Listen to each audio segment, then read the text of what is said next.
It started with a sandal, just one, lying near the edge of a papaya grove, damp from the morning dew.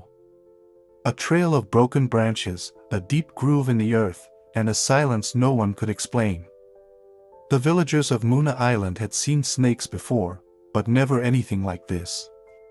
In the tall grass, something massive had moved.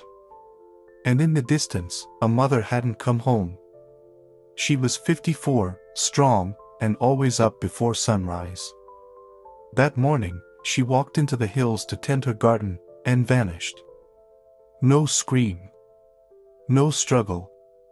Just absence. Hours later, someone spotted the python. Not just any snake, a reticulated giant, over 22 feet long, its belly stretched and unnatural. What could it have swallowed? And why did no one hear?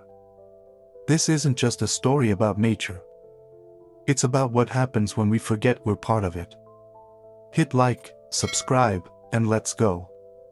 Every morning before the sun crested the hills of Muna Island, she was already moving. At 54, she carried a quiet strength, barefoot in the red soil, balancing a woven basket on her back, filled with seeds, tools, and hope. Her name was Watiba, but everyone simply called her Mama. She lived with her children in a small wooden house on stilts, surrounded by banana trees and cassava fields. Life was modest, but full. Chickens roamed the yard. Water came from the well. Her garden, carved into a slope above the village, was her pride. She planted by hand, chased off goats, and sang old songs while pulling weeds. That Thursday began like all the rest, mosquitoes in the air, steam rising from the earth, the smell of wet leaves. No one knew it would be the last day they saw her alive. Something was already watching from the shadows. By late afternoon, her garden was still untouched. The sun dipped low, and the shadows stretched long across the village paths. Her daughters waited, watching the ridge where she always returned from, basket in hand, sweat on her brow, a soft smile. But this time, nothing. No footsteps. No sound. At first, they thought she was late. Then came the unease. The neighbors gathered with lanterns, their faces tight with silence. They followed the narrow trail she always took, up the hill, past the stream, into the grove. There, under the papaya trees, they found one sandal, half buried in the dirt. A machete lay nearby. No blood. No voice. Just the kind of stillness that doesn't belong. Something had happened. Something they didn't yet understand. But whatever it was, it had taken her completely. Night fell, but no one went home. Men walked with flashlights and bamboo sticks, sweeping through the underbrush, calling her name into the dark. The jungle swallowed their voices. Dogs refused to follow. Insects buzzed louder than usual, like they, too, were warning something. They found nothing, no torn cloth, no blood, no signs of struggle, just an eerie, deliberate path of flattened grass winding away from the grove. Too wide for a man. Too strange for a wild boar. And then, a shape in the distance. Long, unmoving. Covered in leaves. Someone whispered, "Snake," but no one dared go closer. Not yet. Not without knowing. It was too big.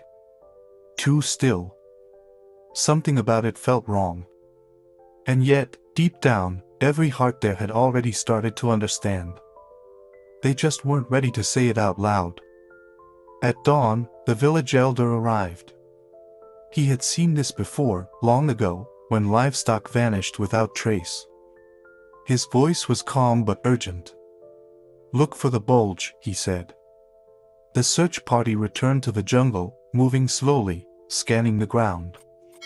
And then, they saw it again. That same shape. This time, in full view.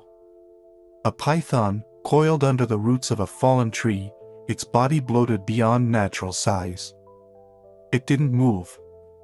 Its breathing was slow, labored. The bulge in its midsection was unmistakable, rounded, human-sized. A machete was raised, then lowered.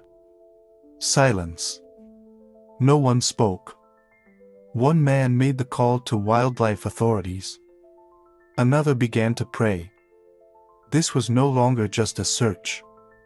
It was now a moment suspended between horror and confirmation. Between hope and what they feared was already true.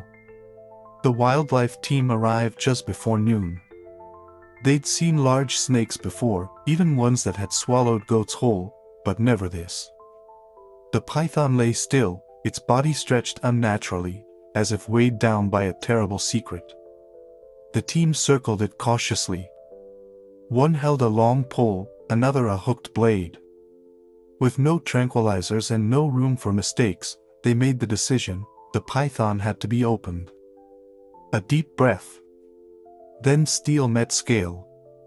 The first incision revealed cloth, dark, patterned, then a tangle of hair, and the unmistakable outline of a human form. Time stopped. The crowd stepped back. Some wept. Some couldn't look. Her body was whole, undisturbed. But the truth was final. There would be no rescue, only recovery. The jungle had taken her, silently, completely. And now, it had given her back.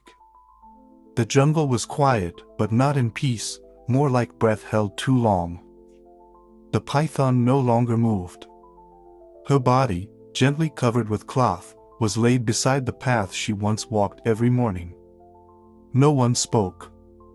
The children sat in the doorway of their home, their eyes fixed on the horizon, waiting for something, anything, to make this feel less real. Some villagers sat in prayer. Others stared into the distance, as if still hoping to wake from a bad dream. The authorities took photos, wrote notes, then paused. No arrest. No blame. Just nature, raw and indifferent. Watiba had been gone for nearly 24 hours. And now that she was found, the only thing louder than grief was silence. The kind that settles when there are no more questions, only the unbearable truth of what remains. They carried her home at sunset. The same narrow path she walked each morning, now lined with villagers holding candles, whispering prayers. Grief cracked open the silence. A child cried out. Someone screamed her name, not in hope, but in disbelief. The impossible had become real. A woman swallowed whole, taken in seconds by a force no one could fight. Not a monster. Just a creature obeying instinct. But the weight of it, the finality, pressed on every chest like a stone. Her eldest daughter collapsed at the door. The priest refused to speak. Even the birds in the trees seemed to know. There was no more guessing. No more waiting. The search was over. But the story would never leave them. In that village, in those hills, nature had shown its power. And taken back the quiet. In the weeks that followed, the garden grew wild. No one touched her tools. Her children, now quieter, rose each morning just as she had taught them, before the sun, before the world stirred. People came from other villages to place flowers near the path. Not out of curiosity, but respect. Her story had become a warning, yes, but also a memory of devotion, of daily courage, of how close we live to the edge without knowing. The python was not punished. It was taken deeper into the jungle, where it belonged. Life returned to the village, but not unchanged. Now, they looked at the trees differently. Walked the trails more slowly. And somewhere in the stillness, her presence lingered. A woman who lived simply, loved fiercely, and reminded everyone that even in the quietest places, nature speaks with power. Thank you for walking this journey with us. Watiba's story is more than a tragedy, it's a reminder of our fragile place in the wild world. As we watch nature's power unfold, we must remember the quiet lives that pulse beneath it, lives full of love, courage, and everyday struggles. What would you do if faced with such unstoppable forces? How do we protect those we love from a world that often feels beyond control? Share your thoughts below. Your voice matters. If this story touched you, please like, subscribe, and join us for more stories that reveal the delicate balance between humans and nature. Until next time, take care, and remember to look closely at the world around you.